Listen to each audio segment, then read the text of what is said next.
ನನ್ನ ಹೆಸರು ಸುಜಾತ ಅಂತು. ನಾನು ಪ್ರಾಕ್ಟಿಸಿಂಗ್ ಚಾರ್ಟರ್ಡ್ ಅಕೌಂಟೆಂಟ್. ನಾನು ಬ್ಯಾಂಗ್ಳೂರು ಅಪಾರ್ಟ್ಮೆಂಟ್ ಫೆಡರೇಷನಲ್ಲಿ ಗವರ್ನಿಂಗ್ ಕೌನ್ಸಿಲ್ ಮೆಂಬರ್ ಆಗಿದ್ದೀನಿ. ಈ act Karnataka apartment ownership and management act 2026, ಈ act 19th August, that is last ವೀಕಲ್ಲಿ ಟೇಬಲ್ ಆಯಿತು. ಆಮೇಲೆ 21st ಬಂದು bill was passed. Today that is 24th August, ಇವತ್ತು ಕೌನ್ಸಿಲಲ್ಲಿನೂ ಪಾಸಾಗಿದೆ. ಆಮೇಲೆ we are waiting for governor's assent. ಎಲ್ಲ ಆಗಿ ಗೆಸೆಟ್ ನೋಟಿಫಿಕೇಷನ್ಗೋಸ್ಕರ ವೆಯ್ಟ್ ಮಾಡ್ತಾ ಇದ್ವಿ. ಸೊ ಈ ಆ್ಯಕ್ಟ್ ಪ್ರಕಾರ ಹೇಳಬೇಕಾಗಿದ್ದರೆ, ಈ ಆ್ಯಕ್ಟು 2 ಇಂಪಾರ್ಟೆಂಟ್ ಹಳೆ ಆ್ಯಕ್ಟು, ಒಂದು ಕೋಫಾ ಅಂತ ಹೇಳ್ತೀವಿ, ಆಮೇಲೆ Karnataka apartment ownership act 1972. That means ನಾವು ಎಲ್ಲ before even we were born ಈ ಆ್ಯಕ್ಟ್ ಇತ್ತು. ಆ ಆ್ಯಕ್ಟನ್ನು ಚೇಂಜ್ ಆಗಿದೆ ಇವತ್ತಿಲಿಂದು. It is going to change. Bill is already passed. It will get rolled out soon.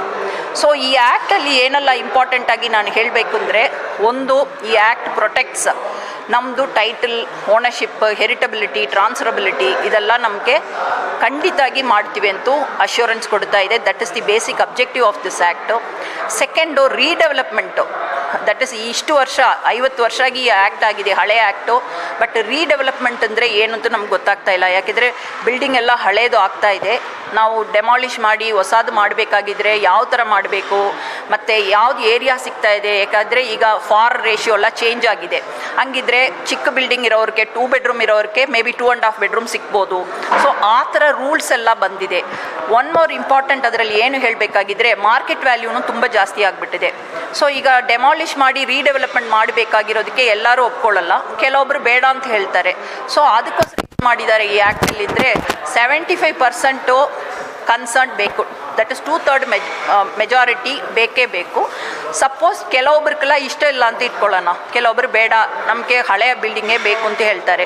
ಅಂಥದ್ದವ್ರಿಗೆ ಈ ಆ್ಯಕ್ಟ್ ಪ್ರಕಾರ ಏನು ಹೇಳಿದ್ದಾರೆ, ನಿಮಗೆ 2 times of the market value ಕೊಡುತ್ತೀವಿ. ನೀವು ಬೇಕಾಗಿಲ್ಲ ಅಂದರೆ ನೀವು ಬಿಟ್ಬಿಟ್ಟು ಬೇರೆ ಕಡೆ ನೀವು ತೊಗೋಬೋದು, ಕಾಂಪನ್ಸೇಷನ್ ತೊಗೊಂಡು ಬಿಟ್ಕೊಡ್ಬೋದು ಅಂತ ಹೇಳಿ ತಂದಿದ್ದಾರೆ. ಇದು ಬಂದು ಒಂದು ಒಳ್ಳೆ ಪ್ರೊವಿಷನ್ ಇನ್ ದಿ ಆ್ಯಕ್ಟಲ್ಲಿ.